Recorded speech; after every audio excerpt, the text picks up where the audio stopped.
From bat bombs to exploding rats, here we're going to look at some of the strangest uses of animals in warfare. Among the more bizarre weapons devised during World War II, few match the ambition or absurdity of Project X-Ray, America's attempt to use bats as incendiary weapons. The idea came from Lytle Adams, a Pennsylvania dentist and amateur inventor. In January 1942, shortly after Pearl Harbor, Adams proposed a bold plan: strap tiny incendiary bombs to thousands of bats and drop them over Japanese cities at dawn. As nocturnal creatures, the bats would seek dark hiding spots, attics, eaves, and rafters within Japan's flammable wooden buildings. Moments later, their time-delayed devices would ignite, unleashing thousands of fires. President Franklin D. Roosevelt gave the unusual concept serious consideration. "This man is not a nut," he reportedly remarked. The US Army Air Force took charge of development, assembling a team of scientists, engineers, and even a Hollywood actor. After testing various species, the team settled on the Mexican free-tailed bat, a lightweight species capable of carrying a 17-gram napalm charge. Chemist Louis Fieser, who had developed military napalm, designed a small incendiary device with a wire trigger fuse that gave the bat time to roost before igniting. Deployment was as complex as the idea itself. Bats were stored in refrigerated trays inside bomb-shaped canisters. Dropped from high altitude, the canisters were released to hibernating bats at around 5,000 feet. As they awoke in mid-air, they would flutter to buildings below, crawl into crevices, and if all went as planned, set entire districts ablaze. Trials began in 1943, testing at Dugway Proving Ground in Utah, where a replica Japanese village was constructed. The tests showed promise. Bats successfully infiltrated structures and ignited numerous small fires. In one report, analysts concluded that the bat bomb could outperform traditional incendiary clusters in fire-starting efficiency. X-ray is an effective weapon, a Navy memo later stated. Yet the project's potential was matched by its unpredictability. During a test in May 1943 at Carlsbad Army Airfield in New Mexico, a handler accidentally released several armed bats prematurely. The creatures flew into a fuel depot and a hangar, triggering fires that destroyed infrastructure and even a general's car. Though no one was injured, the incident revealed the chaos that could result from a mishandled biological ordnance. Following the mishap, control of Project X-Ray was transferred to the US Navy. The Marine Corps continued tests through late 1943 and into 1944. One trial reportedly resulted in 30 fires, 4 of which required significant firefighting efforts. The results reinforced the idea that bat bombs could cause widespread damage, but also highlighted the limitations of working with live animals. Despite successful tests, Project X-Ray was overtaken by wartime urgency.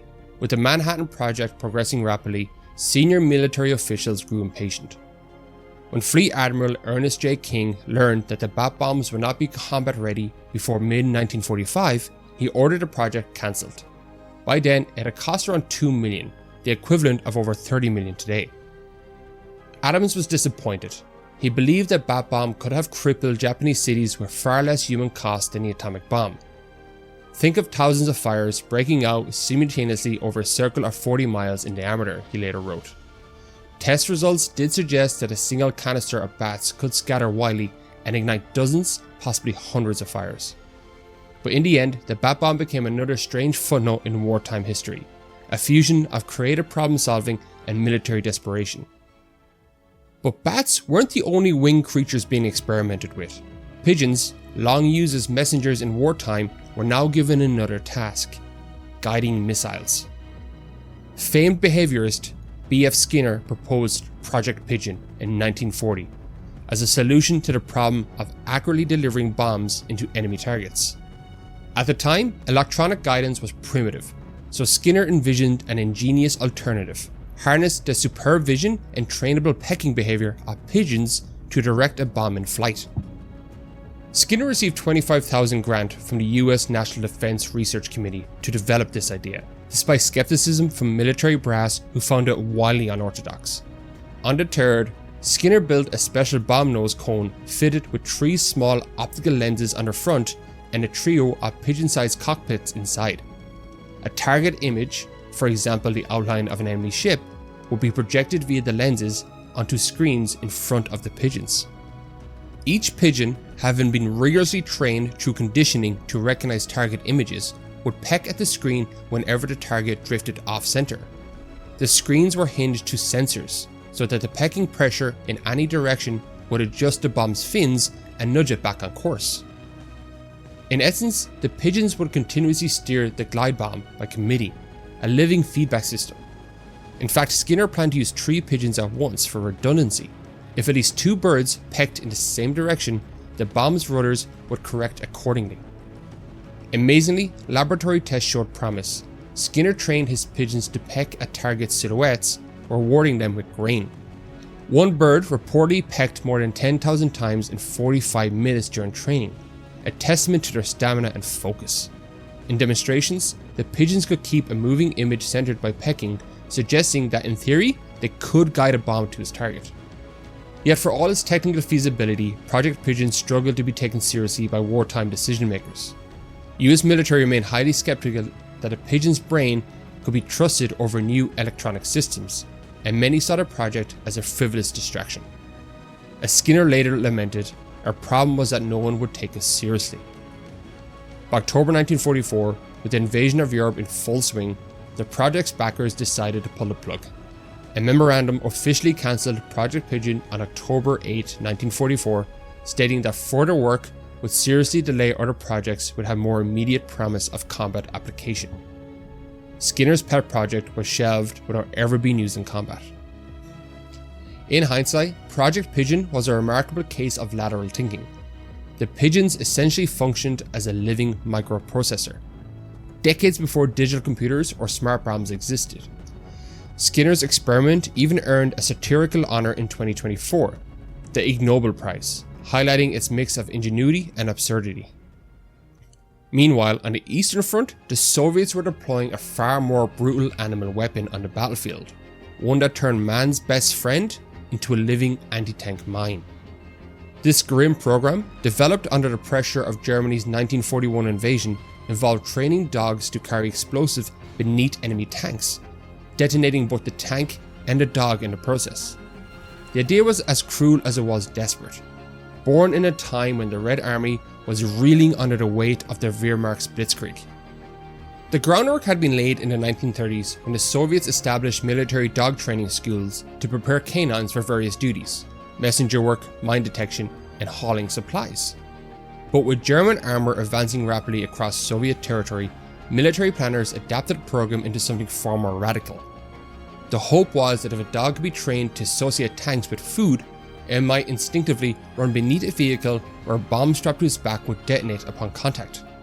The explosive harness was fitted with a wooden protrusion or pressure lever, so that when a dog slid under a tank, the lever struck the underside and triggered the blast. The dog died instantly, the tank ideally was crippled. Training these dog minds was harsh. Canines, typically German Shepherds or similar breeds, were intentionally kept hungry, then trained to seek food placed beneath stationary Soviet tanks. Later, the engines were run during feeding to acclimate the animals to noise and vibration. To simulate battlefield conditions, trainers added gunfire and chaos to the environment. After months of preparation, the first wave of anti-tank dogs was dispatched to the front in late 1941. Results were mixed at best. Many dogs were frightened by the noise of real combat, refusing to approach the moving tanks or running back towards Soviet lines, sometimes with live bombs still strapped to their backs. In several tragic cases, soldiers were forced to shoot their own dogs to prevent catastrophe. A fundamental flaw in the program soon emerged. The dogs had been trained on diesel-burning Soviet tanks, but German vehicles used gasoline, which smelled entirely different. Relying on scent, many dogs mistakenly targeted the familiar diesel fumes of their own side. Still, the program wasn't immediately scrapped. Soviet officials claimed that anti-tank dogs destroyed over 300 German tanks, though modern historians dispute that number. Verified cases are few. At Stalingrad in 1942, dogs reportedly destroyed 13 tanks at an airfield. During the Battle of Kursk in 1943, a unit of 16 dogs allegedly disabled 12 German vehicles. The German military responded quickly. By late 1941, orders were issued to shoot any dog on sight near combat zones. Wehrmacht troops grew increasingly paranoid and some accused the Soviets of cowardice for deploying animals instead of men. By 1942, the Soviets began phasing out the program. New anti-tank rifles, shaped charges, and mobile infantry proved more effective and less ethically fraught. By 1943, anti-tank dogs were no longer a major part of Soviet doctrine. Even the United States flirted with similar concepts. In 1943, American planners explored using demolition wolves, dogs trained to carry explosives into fortified bunkers. But results were equally poor. The animals became frightened, confused, or returned to their handlers still carrying live charges. The project was quietly abandoned. But it wasn't just dogs that were being used. Their feline counterparts were also experimented with, but thankfully in a less dreadful manner. In the 1960s, amid Cold War paranoia, the CIA embarked on one of the most surreal experiments.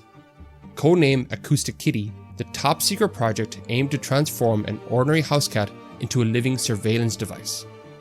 The idea was as bold as it was bizarre.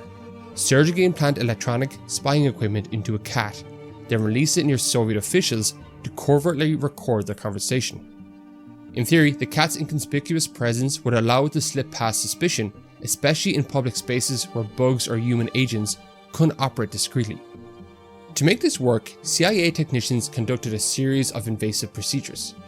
In a reported hour-long surgery, agency veterinarians implanted a microphone in a cat's ear canal, a transmitter near its skull, and a thin antenna under the skin of its tail. From the outside, the animal looked like any other stray. Inside, it was packed with Cold War surveillance tech. But there's one major flaw. Cats are not exactly trainable. The feline agent proved far more independent than hoped.